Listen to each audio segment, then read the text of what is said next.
Assalamualaikum dan salam sejahtera. Anda bersama saya Mir Yusof dalam Sinar PM 2 Oktober. Ini kisah yang agak menarik pada hari ini.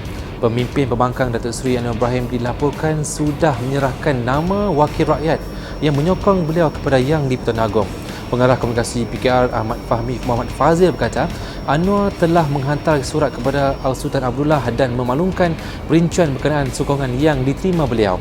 Bagaimanapun, menurutnya Al-Sultan Abdullah masih berehat di Institut Jantung Negara. Dalam pandangan itu, sumber PKR memberitahu penyokong Anwar adalah termasuk pemimpin atasan yang tidak dijangkakan sebelum ini.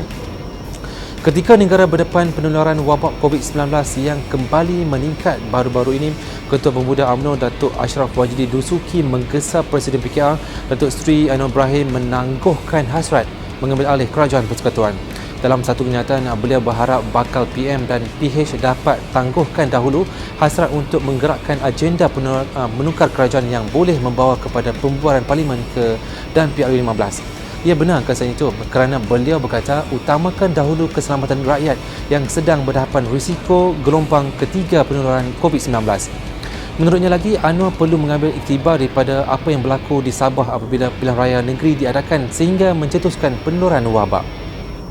Peningkatan COVID-19 yang mendadak semalam bukan sahaja menjadi bualan netizen, malahan turut mendapat perhatian Setiausaha Agung Barisan Nasional Tan Sri Anwar Musa. Beliau berkata sependapat dengan pandangan netizen agar tidak berlaku pilihan raya umum ke-15 dalam tempoh terdekat ini. Sebaliknya, kata beliau, Kerajaan Perikatan Nasional ketika ini harus menumpukan kepada usaha mengekang penularan wabak COVID-19 yang semakin membimbangkan selepas PRN Sabah baru-baru ini. Beliau turut menggesa semua parti politik baik dari Muafakat Nasional, Perikatan Nasional maupun Pakatan Harapan agar tidak memikirkan soal berpolitik semata-mata. Betul tu Datuk Seri, kini semua parti politik harus bekerjasama dengan kerajaan, Kementerian Kesihatan dan Majlis Keselamatan Negara untuk mencari jalan mengatasi COVID-19 yang sudah mencapai angka 3 bagi kes positif semalam. Ini kisah politik yang agak menarik. Pemimpin UMNO Datuk Seri Nazri Aziz menyeru hubungan antara parti Melayu itu dengan bersatu ditamatkan. Menurut sebuah portal, gesaan itu dibuat selepas mendakwa ia adalah suara akar umbi parti yang hanya mahukan kerjasama dengan PAS dalam Muafakat Nasional tanpa bersatu.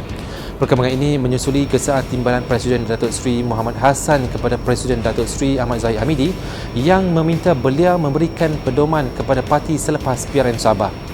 Nazri menambah UMNO dan PAS mempunyai sokongan akar umbi dan ini terbukti pada kemenangan besar dalam 6 PRK sejak PRU 14 apabila 2 kali UMNO menewaskan bersatu. Kita beralih ke perkembangan luar negara. Presiden Amerika Syarikat Donald Trump mengesahkan beliau dan isteri Melania Trump positif COVID-19. Pengumuman itu dibuat Trump melalui akaun rasmi Twitter beliau hari ini. Kebimbangan mengenai pendedahan Trump kepada virus itu meningkat baru-baru ini selepas salah seorang kaki tangannya, Hope Hicks, dikesan positif virus tersebut. Selasa lalu, Trump dan Hicks berada bersama di dalam pesawat Air Force One ketika presiden itu menjelajah ke seluruh Amerika Syarikat sebagai sebahagian daripada kempen pilihan raya beliau. Sesudah pengesahan keputusan positif Hicks, Trump mengumumkan akan menjalani kuarantin selepas mempunyai interaksi rapat dengan kaki tangannya itu. Bagaimanapun, kira-kira 2 jam kemudian Trump mengesahkan beliau dan isteri juga didapati positif virus berkenaan. Rasanya elok pemimpin kita mengambil iktibar dari apa yang berlaku di Amerika Syarikat, jangan hanya kerana sibuk nak kempen pilihan raya hingga lupa nyawa rakyat. Begitu saja buat masa ini, jangan lupa ikuti perkembangan dalam dan luar negara bersama kami di Sinar Harian menerusi www.sinarharian.com.my.